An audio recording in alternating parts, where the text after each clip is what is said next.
fiers de cette région, nous étions fiers. Tu t'es constitué pour quelques billets verts, descendre ta peuple, le cœur à l'envers.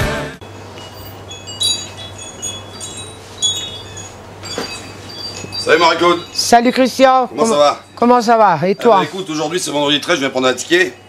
Qu'est-ce que tu veux comme ticket, Christian? Mets-moi un astro poisson.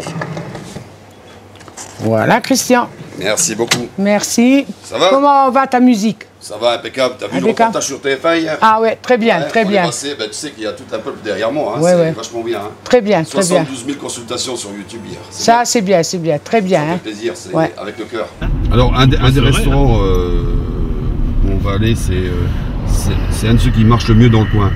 Ben, eux, ils ont subi la crise de plein fouet aussi, hein, parce qu'il y a beaucoup moins de salariés qui viennent manger entre midi. Même les cadres, les patrons d'entreprise ont fermé tous les robinets. Hein. Ciao. Christian, mon ami. Salut Hervé, comment tu vas? Bon. Ça va? Et toi? Oui, Ça impeccable. marche bien pour toi? C'est la grande surprise pour moi aussi. Ouais. Bien, on est tous fiers de toi. Ah ben, je suis content, ça fait plaisir. En plus de venir manger chez toi, ça fait plaisir.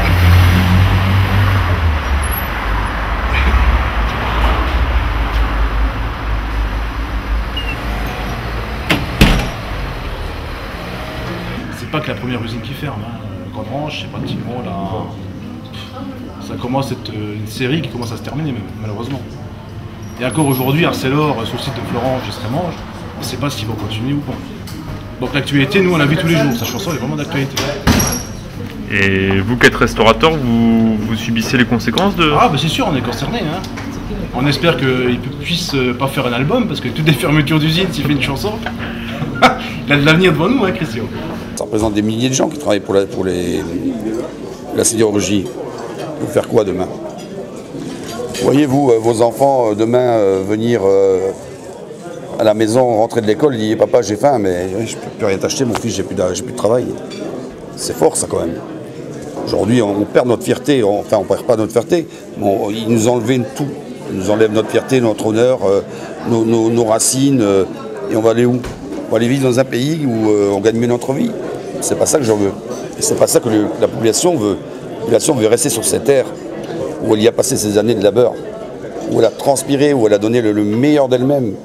Bah, tu vois que c'est la crise parce que chaque maison qui correspondait pratiquement à un commerce, une maison sur deux, ça a été transformé en maison d'habitat. Là, tu avais un cordonnier. Là, la maison, par malchance, elle a brûlé, mais bon, c'était un commerce. Un coiffeur, maintenant, c'est un appartement. Là, c'est une ancienne ferme. Là, tu avais un magasin de vêtements, maintenant, c'est un appartement. Et chaque rue comme ça, qui était vraiment commerçante, maintenant, c'est plus des villes dortoirs. Donc, il n'y a plus de vie. Les gens qui avaient un point de chute de les cafés ou des commerces de proximité, il n'y a plus rien. Beaucoup de gens sont morts à Grandrange. Ils sont morts par le biais de tout ce qu'il y a pu y avoir comme pollution de la Syrie, des accidents de travail et tout. Aujourd'hui, les familles et les mères qui ont perdu un enfant, ou les femmes qui ont perdu un mari, ils se retrouvent aujourd'hui. Messieurs, dames, le film est terminé, on ferme. Allez voir le film ailleurs. C'est une solution, ça. T'as pas l'impression parfois de te battre pour quelque chose qui est déjà presque évanoui? J'en ai rien à foutre. Je me bats pour une idée que j'ai mal perçue. Je me bats pour des choses qu'on nous enlève. Et même si on se bat que c'est soi-disant trop tard, il y a toujours un espoir.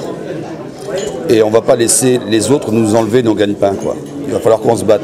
Parce que dans cette région-là, on va être touché par d'autres fermetures encore. Et si on dit amène à tout, eh ben on est perdu. On est perdu. Donc il faut que le pouvoir sache que derrière ces fermetures, il y a tout un peuple qui va réagir. Qui va réagir, que ce soit par le biais d'une personne ou par le biais du net ou le biais du web. Parce qu'aujourd'hui, on a quand même un outil de communication qui est formidable, c'est le web. Aujourd'hui, vous n'avez plus besoin d'un caméraman pour filmer une situation bien précise. On peut très bien filmer nous-mêmes et mettre en live sur le web. Et là, on va savoir la vérité. Là, on va savoir les choses à l'état brut. On va savoir quelle est l'opinion de tout un peuple, le peuple des Lorrains. Parce que personne ne les empêchera de parler. Et après, on dira quoi? Vous avez écrit un texte et vous avez fait plein de fautes. Qu'est-ce qu'on en a à foutre des fautes? Les fautes, c'est pas important. Ce qui est important, c'est qu'on ressente le sentiment d'authenticité. Et si on a ce sentiment-là, on a tout gagné.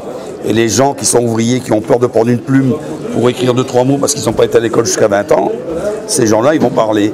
Et eux, ils ont beaucoup de choses à dire. Ils ont un trésor à l'intérieur d'eux. Et quand ils vont mettre ça au grand jour, il y a certaines personnes qui vont se poser des questions. Voilà. Alors moi, je suis issu d'origine italienne. Mon père est venu en France pour travailler. Il travaille vers de la sidérurgie, mais dans la métallurgie. C'est pareil. Mon père est mort au travail à 36 ans. Il a fait une crise cardiaque sur son lieu de travail.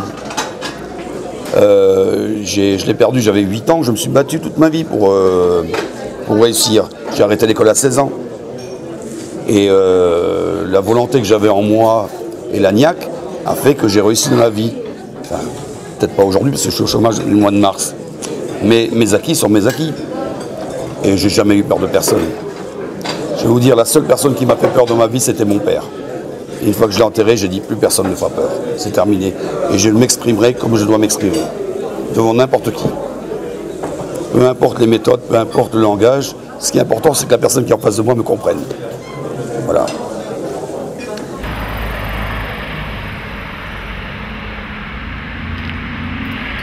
Voilà, on était le 1er novembre, c'était pas il n'y a pas longtemps. Et dans un an, on viendra devant cette plaque qui a été déposée par la CFDT. Et donc ici reposent les promesses de M. Sarkozy.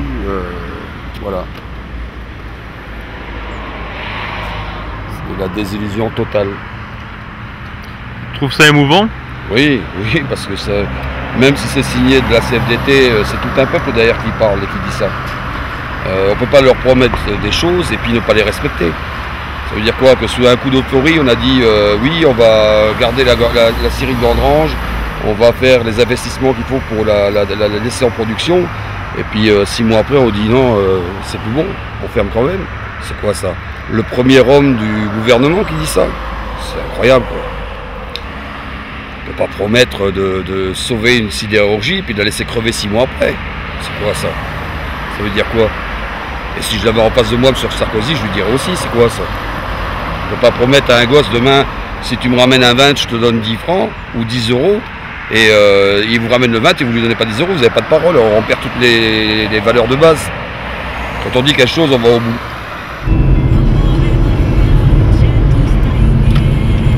Et donc quand tu reviens ici, ça te fait quoi comme sensation? Ça me fait drôle parce qu'en plus je vois une plaque de marbre là, c'est comme un cimetière.